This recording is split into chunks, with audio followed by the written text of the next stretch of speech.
Hey guys, this is Andrew, and this is why we're fat. So, today, I am making a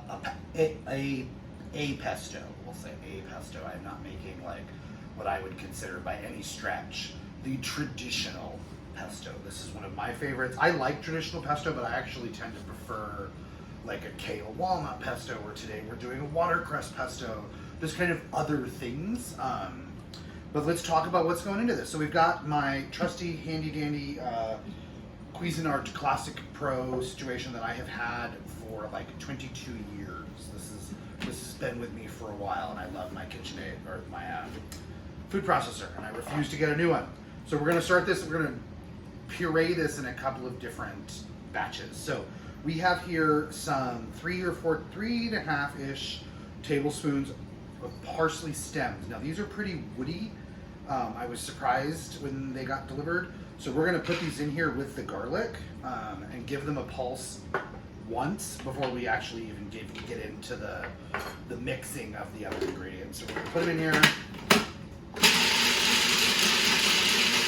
Start to chew it up.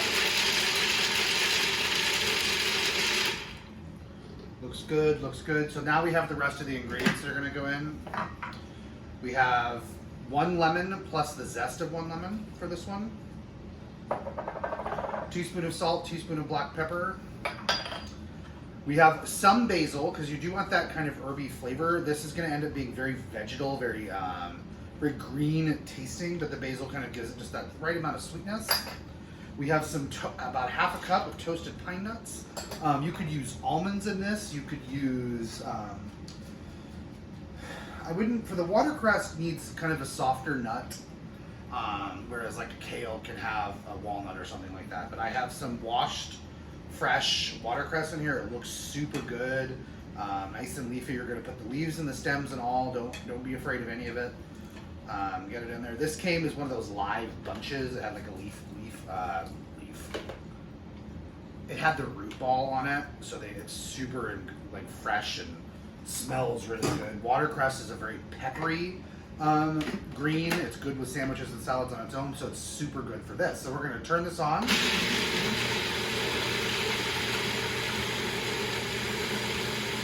just really let it get going. And once all the vegetables and the herbs have been kind of processed a little bit, then we're going to introduce our olive oil. So we've got here I would probably say this is a cup of olive oil. We may or may not use it all depending on how this looks. But we're going to start streaming it in.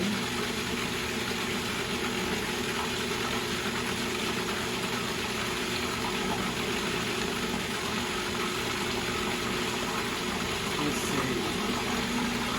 That looks really good. Okay, so we used about 2/3 of the olive oil for this.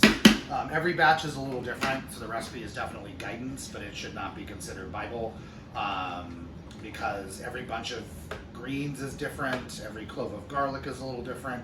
You want this to be a paste, kind of a saucy paste, but not completely obliterated into a smooth paste situation. Now, one thing you'll have noticed is I did not puree the cheese, the Parmesan cheese, into this. I don't like doing that because I feel like it disappears. So I have grated it with my microplane. I've got about a cup and a half of finely shredded mozzarella here. We're going to put now the watercress pesto mixture on top of this, and we're going to mix it all together. This does a couple of things. One, when I make pesto and I serve it with pasta like we're going to do tonight with chicken, I do not like to marinate chicken and things like that in pesto that has cheese in it, because then it just burns when you cook it. So in this case, we're not going to do that today, though. We're going to have lemon chicken with the pesto. But I also don't like to, if I'm going to mix the pesto into cream sauce and things, I like it just to be the pesto without the cheese. But if it's going to be like this, with the cheese that's mixed in at the end, what we're going to do is toss it with the cooked pasta and nothing else. Maybe a little bit of pasta water, depending on how things are looking. But to let the pasta melt the cheese into the mixture and kind of stick, it helps the pesto like stick to the pasta itself. So this is my watercress pesto. Let's take a little spoon here and give it a taste.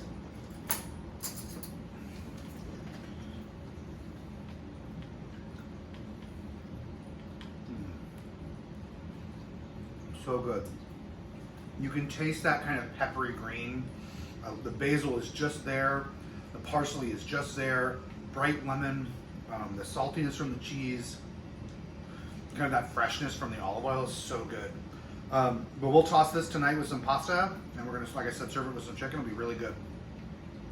This same one is really good with like a pesto pasta salad. You could toss this with chopped up chicken, pasta, like little orzo or something like that, and some olives and fresh tomatoes and things. Would be really good. But yeah, this is my watercress pesto, and it's super tasty. So give it a try and let me know what you think. Remember to subscribe to our YouTube channels and follow us on Facebook, and check us out on Instagram. Have a great day, guys. Stay safe. This is why we're fat, and I'm Andrew Haddock.